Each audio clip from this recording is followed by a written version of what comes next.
Good morning to all student, how are you. चलो हम लोग ऑन द टॉपिक चलते हैं।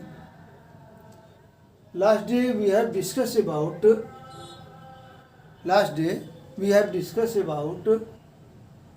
Geographical feature of northern plain, क्योंकि हमारा टॉपिक है नॉर्दर्न प्लेन। तो इस नॉर्दर्न प्लेन का जियोग्राफिकल फीचर क्या है, इसके बारे में वर्णन करो, जिसका लास्ट डे हम लोगों ने डिस्कस किया था कि नॉर्दर्न प्लेन का जियोग्राफिकल फीचर क्या है, वह किस तरह का होता है, इसकी लंबाई क्या है, इसकी चौड़ाई क्या है, कौन कौन सी रिवर इसके फॉर्मेशन में अपना कंट्रीब्यूशन की है, उन सभी के बारे में हम लोगों ने पढ़ा। दूसरा हम लोगों ने पढ़ा कि why is northern plain densely populated. Northern plain densely populated क्यों है, कारण क्या है कि नॉर्दर्न प्लेन डेंसली पॉपुलेटेड है। नॉर्दर्न प्लेन में जनसंख्या घनत्व जो है बहुत अधिक क्यों है, बहुत अधिक जनसंख्या क्यों पाई जाती है नॉर्दर्न प्लेन में। Why northern plain densely populated, तो ये भी लास्ट डे ही हम लोग डिस्कस कर चुके हैं। आज हम लोग जो डिस्कस करेंगे नॉर्दर्न प्लेन से है दो पॉइंट्स है, जिसका पहला पॉइंट है कि what are riverine island. Riverine island क्या होता है, रिवराइन आइलैंड क्या होता है। तो रिवराइन आइलैंड होता है कि जब कोई भी रिवर, ध्यान देना फिगर पर आप लोग, जब कोई भी रिवर माउंटेन रीजन से चलती है, on the high part of mountain, mountain के ऊपरी भाग में उसका स्पीड जो होता है बहुत हाई होता है। जब पानी हम ऊपर से नीचे की तरफ गिराते हैं स्लोप पर, तो उस कंडीशन में जब आप लोग बच्चे बहुत छोटे थे, या अभी भी आप लोग कर सकते हो एज ए एग्जाम्पल, कि ऊपर से पानी गिराना, और जब हम ऊपर से पानी गिराते हैं स्लोप पर, तो on the high part of that place, उसके उछले भाग पर उस वाटर का जो स्पीड होगा वह तेज होगा in compare to lower part. तो उसी तरह से माउंटेन रीजन से जब रिवर चलती है, तो उसके ऊपरी भाग पर इसका स्पीड जो होता है वह ज़्यादा होता है, और इसके लोअर पार्ट में यानी इसके निचले भाग में जब रिवर प्लेन रीजन में आती है, प्लेन रीजन ये दिखाई दे रहा है कि प्लेन है, समतल है, तो इस प्लेन रीजन में इसका स्पीड जो होता है वह कम हो जाता है। पानी जब हम ऊपर के स्लोप से गिराते हैं, ऊपरी पार्ट से गिराते हैं, तो ऊपरी भाग पर उसका स्पीड ज़्यादा होता है, और जब प्लेन रीजन में आता है तो उस कंडीशन में उसका स्पीड जो होता है वो कम हो जाता है। यह तो सामान्य चीज़ है, यह प्रैक्टिकल करने वाला चीज़ है। तो उसमें कह रहा है कि जब माउंटेन के अपर पार्ट से रिवर आती है और प्लेन रीजन में चलती है, तो इसका स्पीड जो होता है वह कम हो जाता है। और जब रिवर माउंटेन रीजन से आती है तो अपने साथ पेबल्स और सिल्ट भी लेकर के चलती है। सिल्ट का मतलब क्या हुआ, यानी उस पानी के अंदर घुला हुआ मिट्टी, जिसको अलुवियम कहा जाता है या सिल्ट कहा जाता है। तो वह सिल्ट, जिसको हम मिट्टी भी कहते हैं, वह सिल्ट जो है वह नदी अपने साथ, वह रिवर जो है अपने साथ लेकर के चलती है।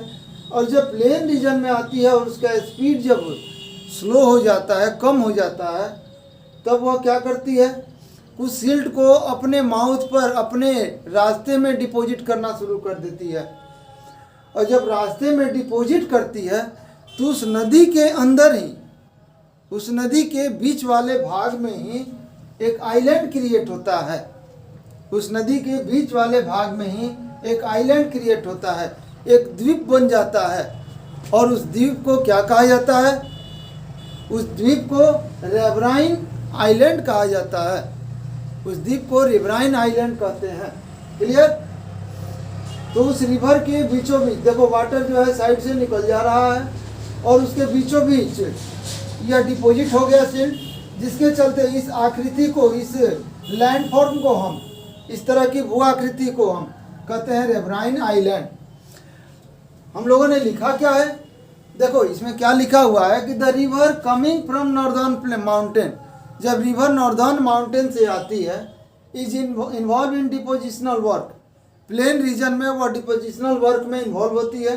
क्यों होती है, कि जब ऊपर से नीचे आएगी तो उसका स्पीड कम होगा, और जब स्पीड कम होता है तो वाटर में जो भी घुला हुआ है वह चीज़ जमना शुरू हो जाता है। जब वाटर में सब कुछ जमना जब शुरू हो जाता है तो उस जमने के द्वारा जब सब कुछ डिपॉजिट होना शुरू हो जाता है तो एक तरह की भू आकृति बनती है।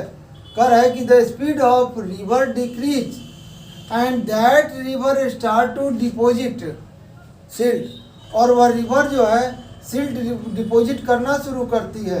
कहाँ पर? इन द लोअर पार्ट, अपने निचले इलाके में, निचले रास्ते में, अपने प्लेन रीजन में।